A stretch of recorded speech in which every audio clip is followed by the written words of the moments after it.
if we get a policy change in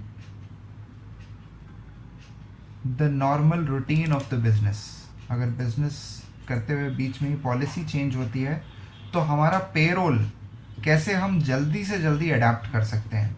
तो हमने यहाँ पर क्या किया, हमने यहाँ पर एक सेक्शन बनाया जिसमें हमने सारी जो यूज़फुल इन्फॉर्मेशन थी, जैसे डियरनेस अलाउंस कैलकुलेट करने के लिए 10% का परसेंटेज और 5400 का लिमिट अमाउंट, उसको अलग अलग सेल में प्लेस किया। ठीक है, तो एक मैं टेक्स्ट बॉक्स क्रिएट करता हूँ ताकि हम सारी इन्फॉर्मेशन को एक बार में देख पाएँ। तो how to automate your Excel sheet. तो हमारा फर्स्ट स्टेप क्या है, अभी तक हम कैलकुलेशन के लिए फॉर्मूलाज बना चुके हैं। हमारा पहला स्टेप है put all useful information slash figures in separate cells in the sheet. हाँ जी, तो कोई बता सकता है इसको करने से क्या फ़ायदा होता है। अगर मैं अभी आपको बताया 10% को अलग सेल में रखना है, 5400 को अलग सेल में रखना है, वैसे ही 10%, 20%, 30% इनको अलग अलग सेल में रखा है, क्या बेनिफिट मिल रहा है हमें। आगे जाकर अगर रेट चेंज हुआ तो हम बस रेट चेंज करके सारी जगह पे ऑटोमेटिकली कैलकुलेशन चेंज हो जाएगी। तो बेनिफिट क्या मिलता है हमें, हर इंफॉर्मेशन को अलग सेल में डालने का। यहाँ पे लिख लेंगे ताकि याद रहे। बेनिफिट ये है कि easy to reference in the formula. ठीक है, अब सेकंड चीज़ जो हमने करी ऑटोमेशन में वो थी replace all hard coded values with cell references. Benefit क्या है, बेनिफिट है easy to change the values later when there is a policy change। ठीक बात है। तो हम हार्ड कोडेड वैल्यूज, तो हार्ड कोडेड वैल्यूज क्या होती हैं, कोई फटाफट से एक्सप्लेन कर सकता है। मान लो ये फॉर्मूला था बिफोर ऑटोमेशन, आफ्टर ऑटोमेशन हमने कुछ इसमें चेंज कर दिया। तो पहले हार्ड कोडेड क्या था और बाद में हमने कैसे चेंज किया, फटाफट बता दो।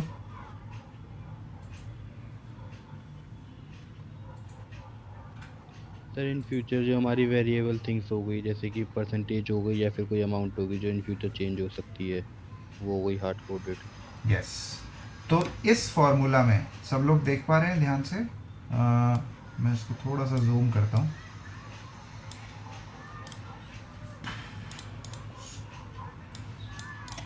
तो यहाँ पर हम देख रहे हैं कि MIN 0.1 लिखा था हमने, 10% के लिए पहले 0.1 लिखा था।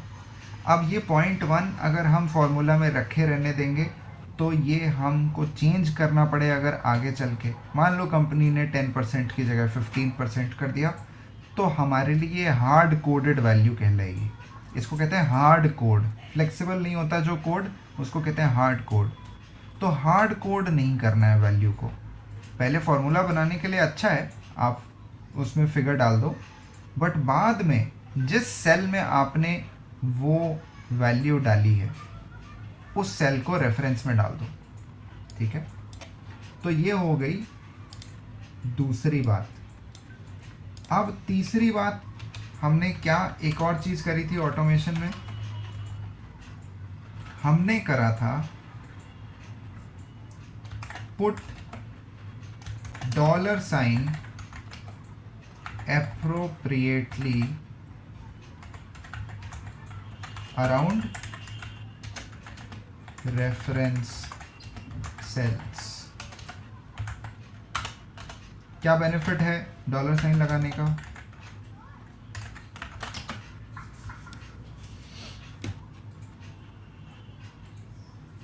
$, हमने कल क्यों लगाए थे? अच्छे लग रहे थे।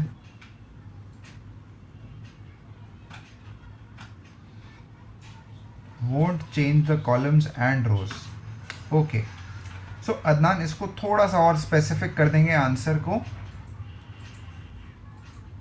The row and columns will not change when dragging the formula. Reference cell, अब इसमें हर सेल में एक रो होती है और एक कॉलम का कॉम्बो होता है, ठीक है। Reference cell which is a combination of row and column will not change when dragging the formula in a column. तो इन 3 चीजों को ध्यान रखेंगे कि हम क्यों कर रहे हैं और इनको कैसे करना है। तो सबसे पहले तो हमें ये बेनिफिट मिलता है कि जब हम यूज़फुल इंफॉर्मेशन को अलग अलग सेल्स में डालते हैं, जैसे हमने यहाँ पे 10% 5400 डाला, बेनिफिट क्या है? Easy reference to the in the formula. फिर दूसरा बेनिफिट हमें जो मिलता है वो है कि हमें अगर बाद में वो वैल्यूज चेंज करनी है, अब मैं चाहता हूँ डियरनेस अलाउंस 10% की जगह 15% पे कैलकुलेट हो, तो मैंने 10% की जगह पे 15% कर देना है और डियरनेस अलाउंस अपने आप चेंज हो जाएगी, right? That is the benefit. और थर्ड चीज़ जिसको हमें ध्यान रखना है वो है $, एप्रोप्रिएटली लगाने हैं, ठीक है, ताकि जो हम फॉर्मूला को ड्रैग करते हैं, एक रो से दूसरी रो में ले जाते हैं, पूरे कॉलम में ऑटो फिल करते हैं फॉर्मूलाज को, तो उस टाइम पर हमारा रेफरेंस सेल हिलना नहीं चाहिए।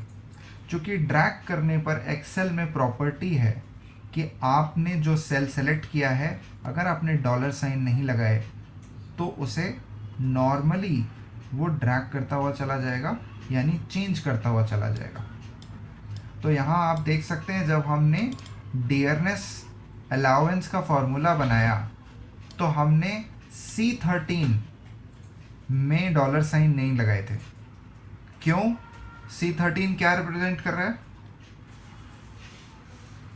C13 में क्या लिखा हुआ है?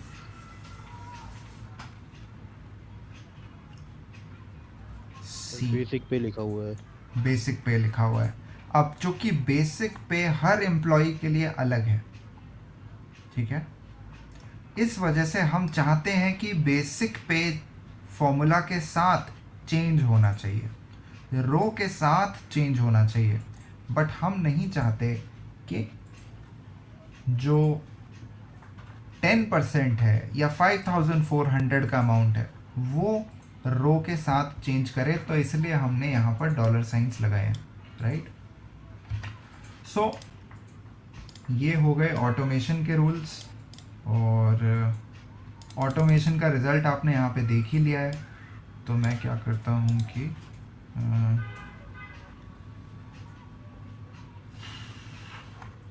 इसको कॉपी करके पेस्ट एज इमेज कर देते हैं।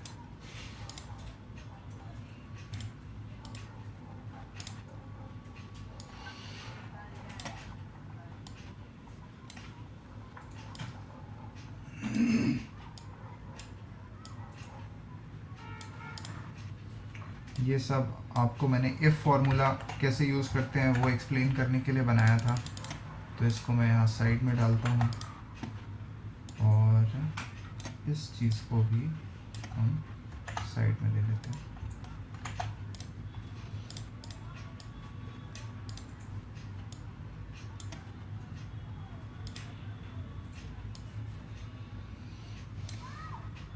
So just wait.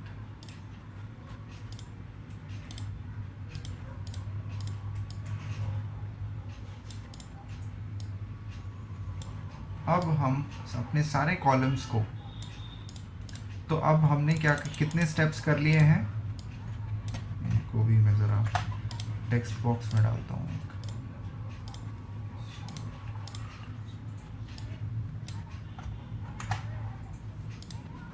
तो पहला पॉइंट हमारा क्या था? पहला पॉइंट था कंप्लीट कैलकुलेशन। दूसरा पॉइंट था फॉर्मेटिंग ऑफ अमाउंट्स। फिर था शेडिंग एंड बॉर्डर्स। फिर हमने ऑटोमेशन करने की कोशिश करी, उसमें हमने दो चीज़ें अचीव करी। पहले तो शीट को यूज़र फ्रेंडली बनाना है, और फिर आपका फॉर्मूला कस्टमाइजेबल होना चाहिए। ठीक है। अब जो आपको एक्सेल शीट सबमिट करनी है वो कैसी दिख रही है, उस पे बस एक लास्ट पॉइंट है। ठीक है। लास्ट पॉइंट है हमारा good look and feel of the sheet. इन चार चीज़ों के आपके नंबर्स हैं। गुड लुक और फील के नंबर नहीं है, क्योंकि ये कॉस्मेटिक चेंज है। अगर आपने ये चारों चीज़ें सही से की हैं, कैलकुलेशन कंप्लीट की है, फॉर्मेटिंग सारे अमाउंट्स की ठीक से की है, शेडिंग एंड बॉर्डर्स लगाए हैं और ऑटोमेशन की है, तो आपको फुल मार्क्स मिल जाएंगे। यहाँ तक आपके फुल मार्क्स हैं। ये जो पांचवा पॉइंट है, good look and feel of the sheet, ये वेरिएबल है। चाहो तो करो, चाहो तो नहीं करो, बट अगर करोगे तो आपकी शीट ज़्यादा बेटर लगेगी। तो इसमें हम क्या क्या करते हैं उसको देख लेते हैं एक बार। जितना भी आपको सेल जो यूज़ करना है उसमें तो आपकी एक प्रॉपर शेडिंग होनी चाहिए। जैसे डियरनेस अलाउंस के लिए हमें एक शेड चाहिए जो इस इंफॉर्मेशन के बारे में बताए। तो हम क्या कर सकते हैं, इन सब को एक ही शेडिंग में डालते हैं। एक शेड ले लीजिए, choose one shade, let's suppose I choose yellow shade. अब येलो शेड में आप सबसे पहले पूरी लाइन के ऊपर एक थिक बॉर्डर लगा दीजिए, ताकि ये पूरी लाइन ऐसे सिग्निफाई हो जाए। और 10% और 5400 के ऊपर थिक बॉर्डर अलग से लगा दीजिए, क्योंकि ये आपके अमाउंट्स हैं।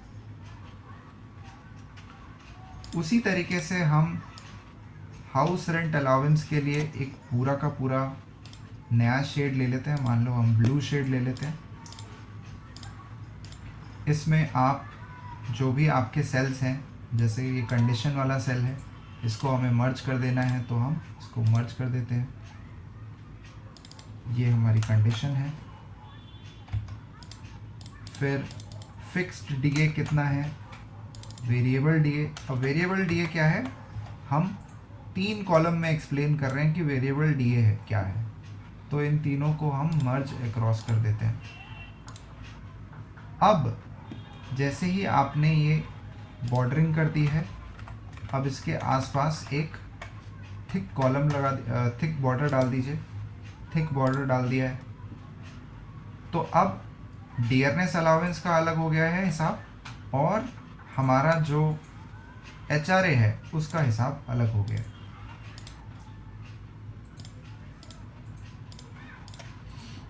तो अब ये जो आपकी शीट है, इसको कंप्लीट देख लेते हैं कैसी लग रही है हमारी शीट।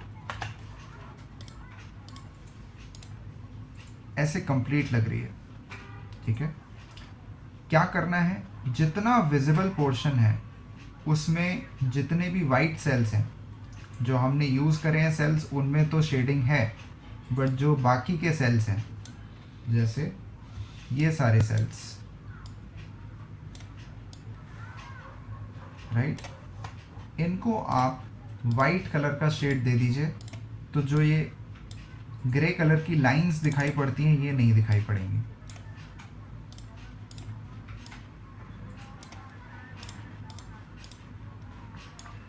राइट, अब एक आखिरी चीज़ जो आपको करनी है वो ये है कि सारे के सारे कॉलम्स को ऊपर से सेलेक्ट कर लीजिए और सबकी जो विड्थ है उसको प्रॉपर कर देंगे। तो प्रॉपर विड्थ करते ही आपकी जो पूरी शीट है उसका एरिया कम हो जाएगा और हमको यहाँ प्रॉपरली सारा का सारा जो गिवन इंफॉर्मेशन है वो भी नज़र आ रहा है और जो टेबल है, कैलकुलेशन है, वो भी क्लियरली नज़र आ रही है।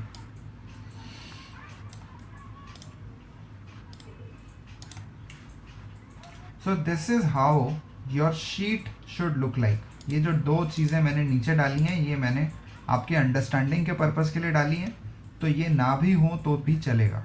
ठीक है, आपको ये पोर्शन जितना मैंने अभी ग्रे एरिया में मार्क किया है, सेलेक्ट किया है, ये आपको सबमिट करना होगा।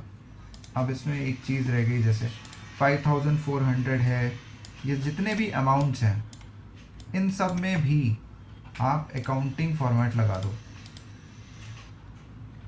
अकाउंटिंग, और इनका जो सिंबल है वो भी करेक्ट कर दिया है हमने। तो अब सारे के सारे अमाउंट्स का फॉर्मेट सही है, हमारे पास जहाँ परसेंटेज चाहिए परसेंटेज है, जहाँ पे रुपी सिंबल चाहिए वो वहाँ पर आ चुका है। सो this is now a complete answer. ठीक है, बाकी मैंने आपको बताया ये 4 चीज़ें आपको करनी ज़रूरी है if you want full marks. Look और फील दोनों चीज़ें जो हैं, जो मैंने अभी अभी करके दिखाई आपको शीट में, वो बस अच्छा दिखने के लिए, बाकी तो इट इज़ ऑल राइट। एक दो चीज़ें और कस्टमाइज़ कर सकते हैं आप। कैसे?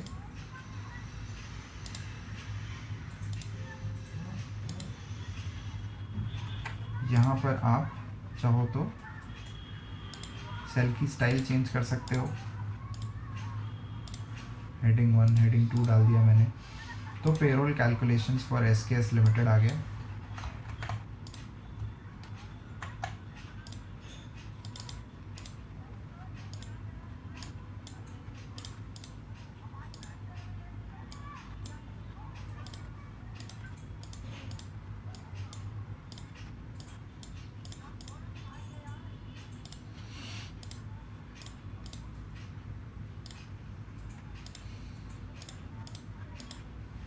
सो this is how a complete answer looks like.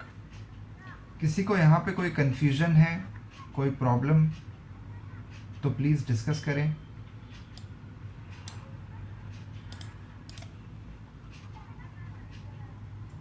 Yes, कुछ भी चीज़ जो समझ में नहीं आई हो,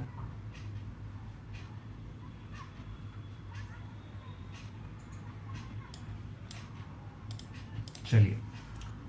सो at this point I can say कि एसकेएस लिमिटेड में जो कुछ भी डिस्कस करना था हमने आज कर लिया है। ये शीट में मुझे एक दो चेंजेस और करने हैं आप लोगों को ठीक से शीट समझ में आने के लिए, तो वो चेंजेस करने के बाद मैं आप लोगों के साथ शीट को शेयर कर दूंगा गूगल क्लासरूम पे, तो आप लोग वहाँ से इसको डाउनलोड कर सकते हो, इसको और बेहतर तरीके से समझ सकते हो। ओके, एसकेएस लिमिटेड समझ में आ गया है, केस 1 कंप्लीट हो गया है। अब बात करते हैं केस नंबर 2 की। तो केस नंबर 2 देख लेते हैं कि हमारा केस नंबर 2 है अबाउट अल्फा लिमिटेड।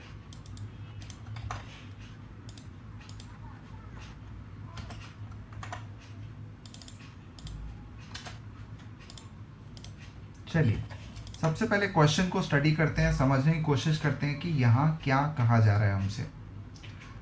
तो alpha limited pays to its employees the salary on the basis of category.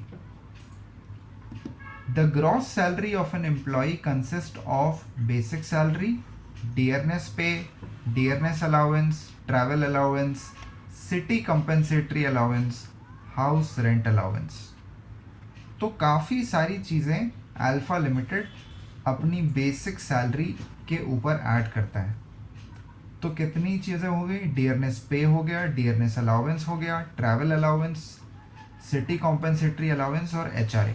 5 चीज़ें हैं जो बेसिक सैलरी के ऊपर ऐड होनी है।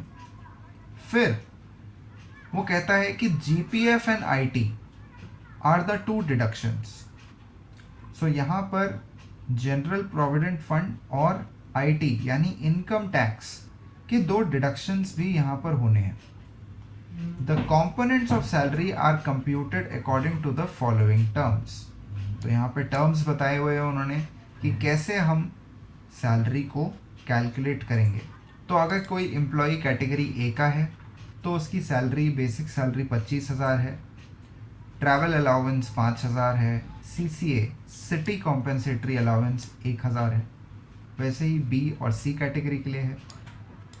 Then we have rules for the payment of DP, DA and HRA। Dearness pay के लिए रूल है 50% ऑफ बेसिक। डियरनेस अलाउंस के लिए रूल है 41% of basic plus DP। HRA का रूल है 30% ऑफ बेसिक प्लस DP। और डिडक्शन के लिए GPF का रूल है 10% ऑफ ग्रॉस एंड IT के लिए 8% ऑफ ग्रॉस। आई गेस ये सारी इंफॉर्मेशन बहुत ही सिंपल है, इजीली कैलकुलेशन हम कर सकते हैं। और डिटेल्स ऑफ द एम्प्लॉय कि नाम क्या है, कैटेगरी क्या है और एलिजिबिलिटी फॉर HRA, इसके बारे में भी यहाँ पर इनपुट दिया गया है। अब हमसे कहा गया है you are required to prepare a payroll statement in a given format making maximum use of cell referencing facility. तो कौन बता सकता है कि maximum use of cell referencing facility का क्या मतलब है?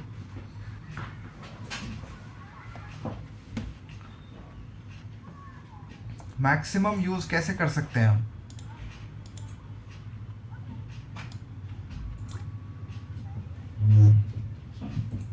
आसान भाषा में क्या कहेंगे इसे?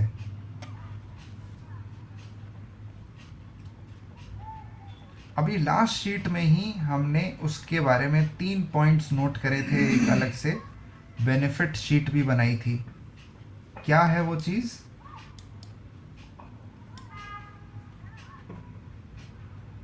कोई तो बोल दो। सर एक अलग सेल में फॉर्म वो इंफॉर्मेशन लिख कर फिर हाँ, फॉर्मूले में उस वाले सेल का जो नेम होता है वो लगाना है, राइट। तो आरती ने आंसर दिया ऑटोमेशन, वेरी गुड। सो उस पूरे प्रोसेस को, अलग इंफॉर्मेशन को अलग सेल में डालना, फिर उसके बाद उसे फॉर्मूले में डालना और उसको सही तरीके से फिक्स करना $साइन यूज़ करके, ये है ऑटोमेशन। तो क्वेश्चन में ही इस बार कह दिया गया है कि ऑटोमेशन कंप्लीट होना चाहिए, ठीक है। सो चलिए शुरू करते हैं। आज शायद ये शीट कंप्लीट हम कर पाएंगे, आसान कैलकुलेशंस हैं। तो मैंने सबसे पहले यहाँ पर एम्प्लॉयज़ के जो नाम हैं वो कॉपी कर लिए हैं। एक्सेल शीट में चलते हैं, ऊपर की 2 लाइन छोड़ देते हैं अभी और यहाँ से हम पेस्ट करते हैं इंफॉर्मेशन को।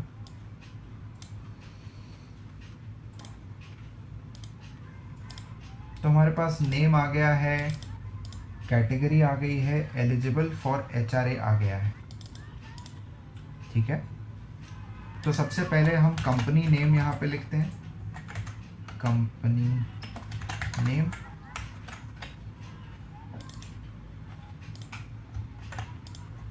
इसको यहीं ले आते हैं। तो हमारी जो कंपनी का नाम है वो है अल्फा लिमिटेड। तो कंट्रोल सी, यहाँ हम डाल देते हैं अल्फा लिमिटेड। पीरियड क्या है? तो पीरियड के बारे में इस क्वेश्चन में ज़्यादा कुछ बताया नहीं गया है कि किस पीरियड की सैलरी कैलकुलेट कर रहे हैं, तो यहाँ पे लिख देंगे अननोन, पीरियड इज अननोन। चलिए, तो सबसे पहले तो लिस्ट बना लेते हैं हमें क्या क्या कैलकुलेट करना है। सबसे पहली चीज़ यहाँ पे बेसिक सैलरी के बाद क्या, बेसिक सैलरी सबसे पहले चाहिए हमें, तो हम यहाँ पे लिख देंगे बेसिक सैलरी, बेसिक सैलरी का कॉलम आएगा। फिर हमें चाहिए डियरनेस पे, तो डियरनेस पे का हम यहाँ पे कॉलम बना देंगे। फिर हमें चाहिए डियरनेस अलाउंस, डियरनेस अलाउंस का कॉलम है। ट्रैवल अलाउंस, ट्रैवल अलाउंस का column. City compensatory allowance, city compensatory allowance. अब उसके बाद एंड में आता है HRA, हाउस रेंट अलाउंस। इन सबको ऐड करने के बाद हमारे पास क्या आएगा, ग्रॉस सैलरी। ग्रॉस सैलरी में से दो डिडक्शंस होंगे, GPF और इनकम टैक्स। और फाइनली हमारे पास आएगी नेट सैलरी। ये आपका फाइनल कॉलम होगा इस टेबल में। तो अभी टेबल काफ़ी बड़ी हो गई है, कोई बात नहीं, हम धीरे धीरे ही इसको समझेंगे। चलिए, तो अब सबसे पहला काम जो है वो है हमारा बेसिक सैलरी को लगाना। क्या कर सकते हैं बेसिक सैलरी के लिए?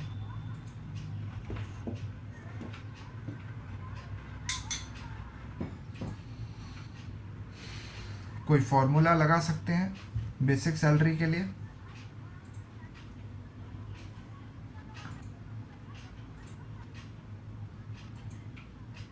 लास्ट टाइम आपने 3 फॉर्मूला पढ़े हैं, मैक्स मिन फॉर्मूला पढ़ा है, इफ फॉर्मूला पढ़ा है, सम फॉर्मूला पढ़ा है। क्या उनमें से कोई फॉर्मूला लगा के हम यहाँ बेसिक सैलरी ला सकते हैं? No sir. अच्छा,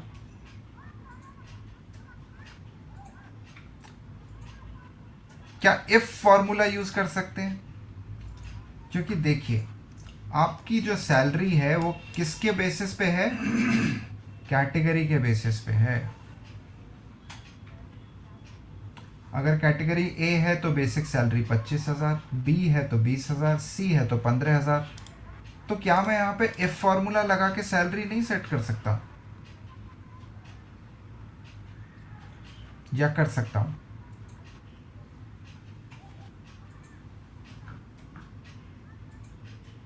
जतिन ने माना है यस। तो चलिए फटाफट से एक इफ फॉर्मूला बना लेते हैं ताकि यहाँ पे बेसिक सैलरी लग जाए।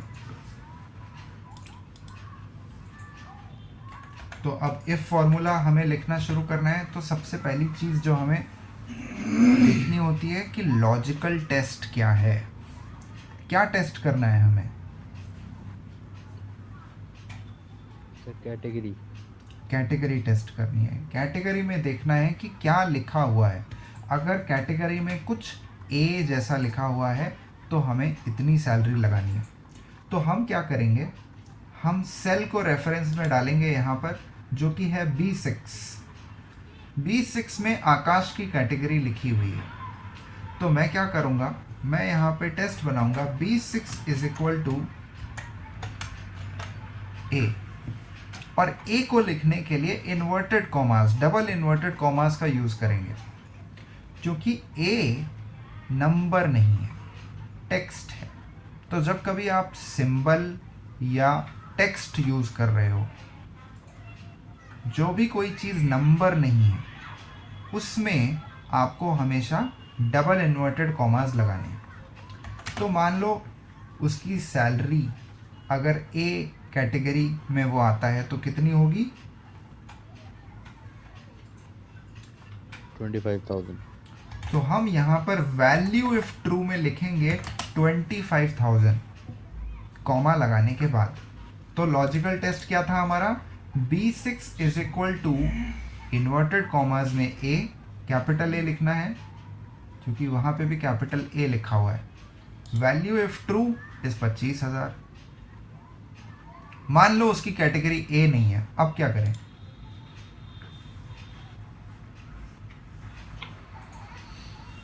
अगर उसकी कैटेगरी ए नहीं है तो और क्या पॉसिबिलिटी है, क्या हो सकती है उसकी कैटेगरी? या सी सर। बी हो सकती है, सी हो सकती है। अब इसके लिए हमें एक और इफ फॉर्मूला लगाना पड़ेगा क्योंकि हमें चेक करना है कि भैया ए तो नहीं है, या तो बी है या तो सी है। तो यहाँ पे हम वैल्यू इफ फॉल्स में इस जगह पर हमें लिखना शुरू करना है एक नया इफ फॉर्मूला। और क्या चेक करेंगे इस बार कि वो बी है या नहीं। अगर बी है उसकी सैलरी, सॉरी कैटेगरी, तो कितनी सैलरी है?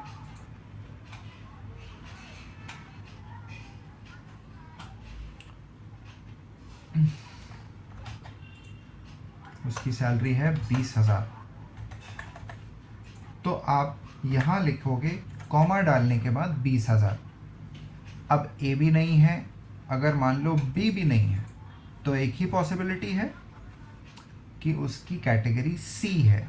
अब इसके लिए हमें चेक करने की ज़रूरत नहीं है कि क्या कैटेगरी सी है, क्योंकि या तो पॉसिबिलिटी है कि वो ए में होगा या बी में होगा, दोनों में से किसी में नहीं है तो सी में ही होगा। और सी वालों के लिए हमने सैलरी तय करी हुई है 15,000। तो अब ये हमारा इफ फॉर्मूला कंप्लीट हो जाएगा। कंट्रोल सी कर दीजिए और इस फॉर्मूले को हम यहाँ पे डाल देते हैं। क्या हमारा फॉर्मूला अच्छा काम कर रहा है? No sir. नो ये तो गड़बड़ी होगी। गड़बड़ कहाँ है ये पता लगाना है, क्योंकि फॉर्मूला तो हमने सही लिखा है। देखिए, गड़बड़ हमेशा अगर आपने फॉर्मूला ठीक लिखा है तो जिस सेल को आप चेक कर रहे हो उसमें होगी। तो आप अगर ध्यान से देखेंगे तो हमारे इस सेल में कुछ गड़बड़ है। इसको थोड़ा सा मैं जूम करता हूँ ताकि गड़बड़ समझ में आए। गड़बड़ समझ में आ रही है?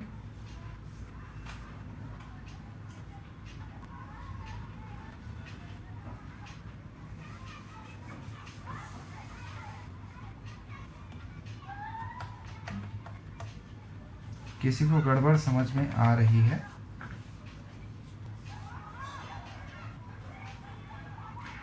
अगर ध्यान से देखेंगे तो जब मैं कर्सर को यहाँ प्लेस करता हूँ तो क्या होता है? ए तो लिखा ही हुआ है, उसके बगल में एक स्पेस भी डला हुआ है। पूरे को सेलेक्ट करेंगे तो ऐसे आता है, यानी कि ए लिखा हुआ है, उसके बगल में एक स्पेस भी है। अब इस स्पेस को जब तक मैं नहीं हटाऊंगा तब तक वो फॉर्मूला नहीं काम करेगा, क्योंकि एक्सेल आपके सेल के अंदर जितना भी टेक्स्ट लिखा हुआ है उसको चेक कर रहा है। अब सेल में क्या लिखा हुआ है? ए लिखा हुआ है, कैपिटल ए, और स्पेस बार है, यानी कि एक एक्स्ट्रा स्पेस है। एक्स्ट्रा स्पेस भी एक्सेल के लिए कंसिडर करने वाली बात है, यानी कि आपने लिखा हुआ है ए डैश, सिर्फ ए नहीं लिखा हुआ है, तो इसको करेक्ट करना पड़ेगा। ये आप देखोगे सारे के सारे सेल्स में वही होगा। बी के बाद भी एक स्पेस लगा हुआ है, सी के बाद भी है, ठीक है। तो क्या करना है, ए के साथ जो स्पेस लगा हुआ है उसे हटा दीजिए, आपका फॉर्मूला काम करने लगेगा। ऐसा क्यों हुआ? क्योंकि आपने पीडीएफ से जब कॉपी किया टेक्स्ट को तो पीडीएफ में गैप लगा हुआ होगा, तो उसके साथ ही वो स्पेस बार यहाँ पर आ गया। तो इस बात को चेक कर लेंगे कि हमारे इस सेल में जो लिखा हुआ है वो सिर्फ ए ही है या फिर कुछ और भी है। अब देखिए मैंने जब गैप हटा दिया है तो सिर्फ ए सेलेक्ट हो रहा है, उसके आगे पीछे कुछ भी सेलेक्ट नहीं हो रहा है, चाहे मैं ड्रैग करते हुए माउस को यहाँ तक ले आऊँ। कोई अगर मेरे साथ में एक्सेल में ये सॉल्व कर रहा होगा तो उसे भी सेम प्रॉब्लम आई होगी।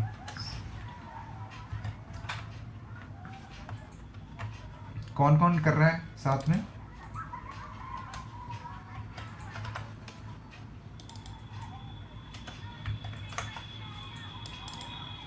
कौन कौन लोग लैपटॉप से जुड़े हुए हैं, कंप्यूटर पे कर रहे हैं साथ में अभी?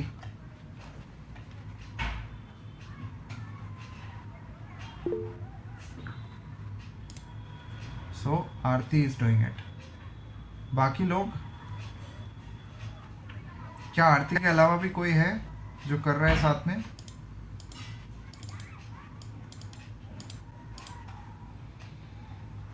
बाकी सब लोग वीडियो देख रहे हैं, YouTube की वीडियो चल रही है।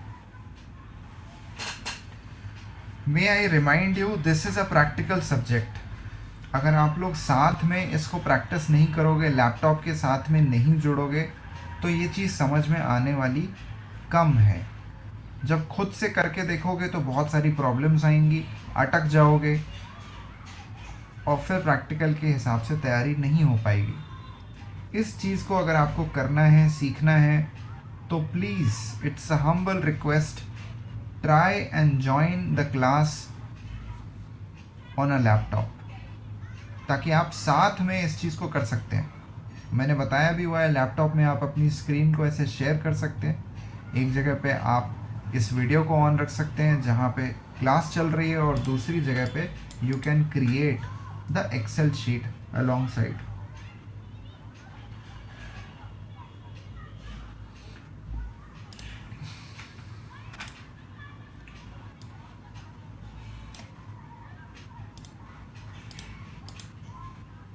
So Aarti, you did face the same problem?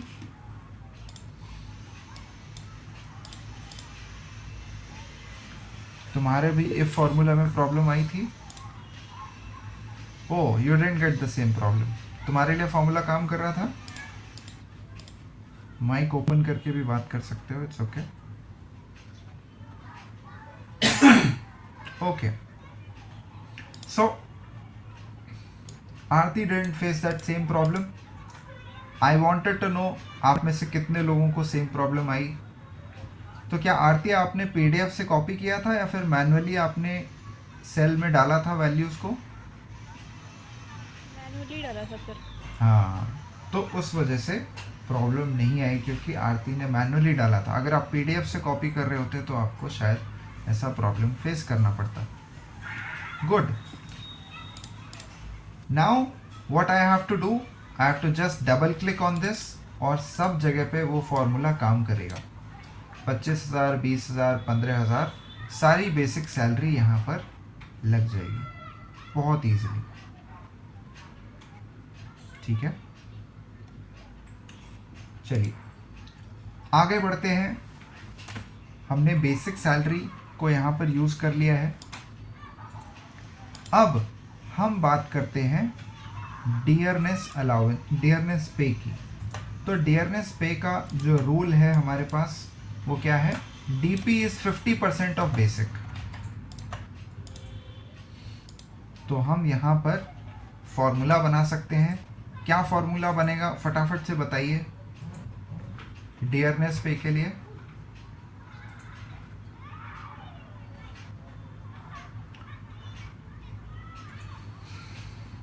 Last time हमने 10% ऑफ बेसिक निकाला था, अब हमें 50% ऑफ बेसिक निकालना है। क्या फॉर्मूला होगा?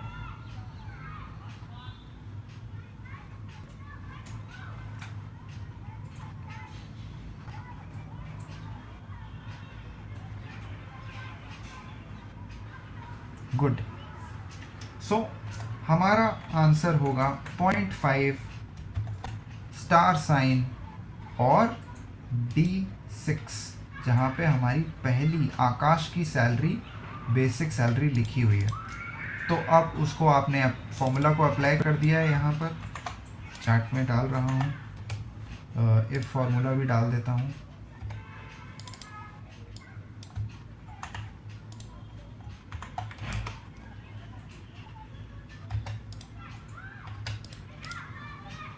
अब हम इसको ड्रैग करके सारे के सारे कॉलम में अप्लाई कर सकते हैं।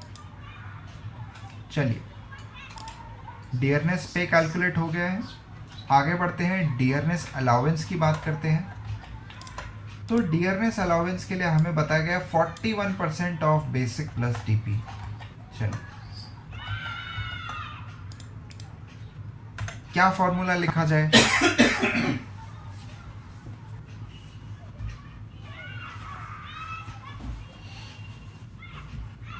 41% ऑफ बेसिक प्लस डीपी के लिए क्या फॉर्मूला लिखा जाएगा? हमें बेसिक सैलरी और डियरनेस पे दोनों को ऐड करना है और फिर उसका 41% निकालना है।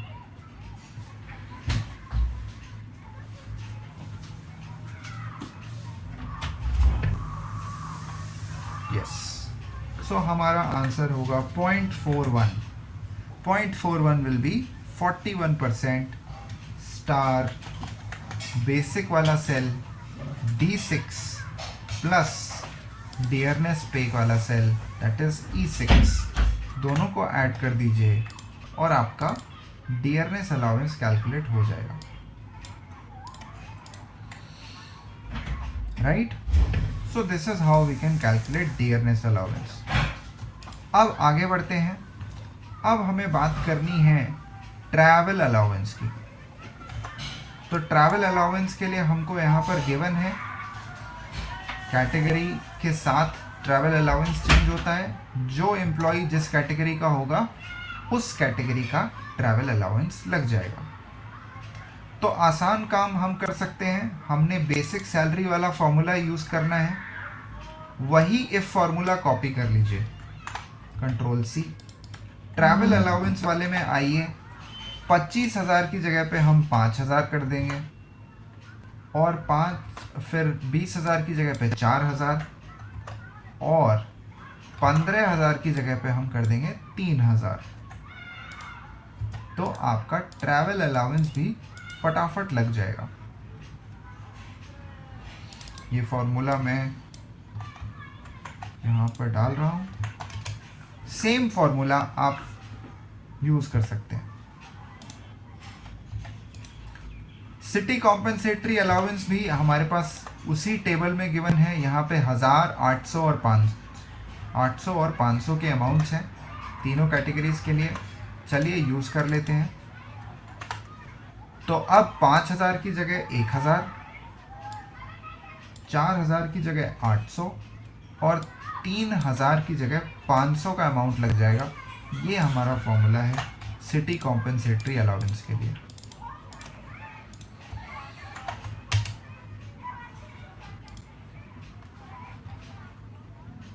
CCA हमने कैलकुलेट कर लिया है।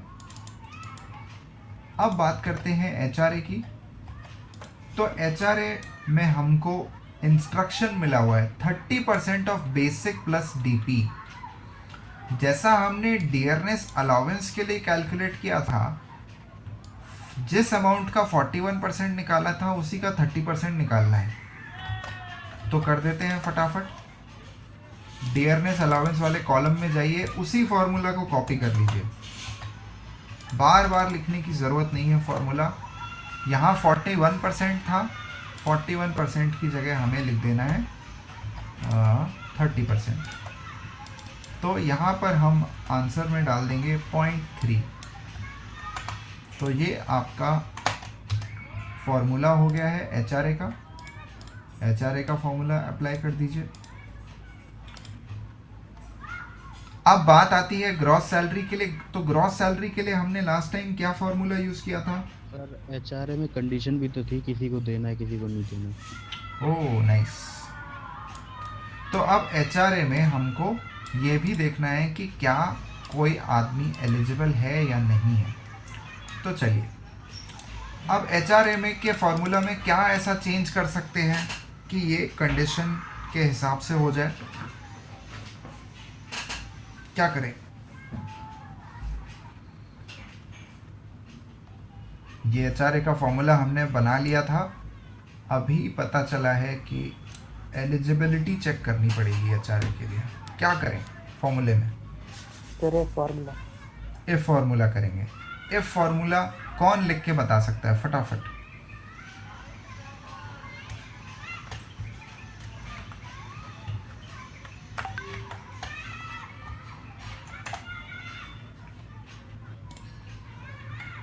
इफ फॉर्मूला लिख के बताइए क्या चीज़ है जो हमें टेस्ट करनी है। लॉजिकल टेस्ट क्या होना चाहिए?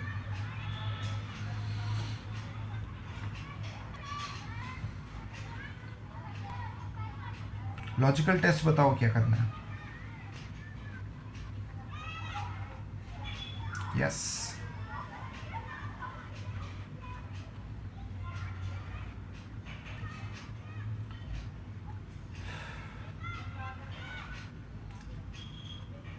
लॉजिकल टेस्ट में क्या लिखेंगे?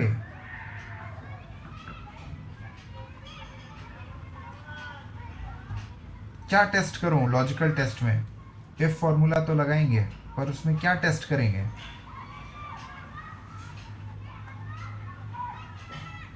बड़े अजीब हो यार। एलिजिबिलिटी फॉर एचआरए आरती कैसे चेक करेंगे?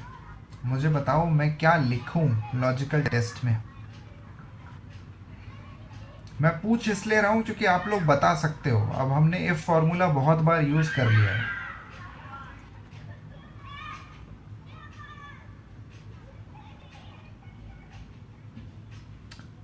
क्या हमें यस और नो दोनों के लिए चेक करना पड़ेगा या फिर एक के लिए चेक करेंगे तो काफी है? क्योंकि यस के अलावा दूसरा आंसर सिर्फ नो ही है। अगर यस नहीं है, हाँ, तो मनीष ने डाला है if cell is equal to yes then calculation, नहीं तो जीरो। Very good. तो अब हम यहाँ पर एलिजिबिलिटी फॉर एचआरए वाला सेल C6 सेलेक्ट करेंगे, inverted commas, double inverted commas में लिखेंगे यस और फिर अपना कैलकुलेशन डाल देंगे, that is 0.3 star D6 plus E6। नहीं तो अगर यस नहीं है तो नो ही होगा, नो ही होगा तो मतलब ज़ीरो। तो ये आपने फॉर्मूला बना के यहाँ पे डाल देना है। तो एलिजिबिलिटी फॉर एचआरए के हिसाब से अब ये आपका एचआरए का फॉर्मूला कंप्लीट हो जाएगा। चलिए, आज के लिए काफ़ी काम कर लिया है, तो आज इस क्वेश्चन को यहीं पे छोड़ते हैं। शीट मैं कोशिश करूँगा कि आज शेयर कर दूँ आप लोगों के साथ में। ये दोनों एक ही फाइल में है। केस 1 SKS लिमिटेड वाला पिछला सॉल्यूशन है, ये आज का सॉल्यूशन है। तो इसको आप आगे बढ़ा के कंप्लीट कर सकते हैं और हम फिर कल मिलते हैं, इसी अल्फ़ा लिमिटेड वाले केस को कंप्लीट करते हैं।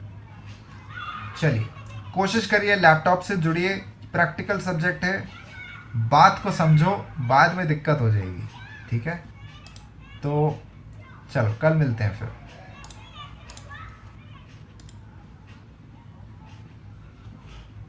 Bye everyone.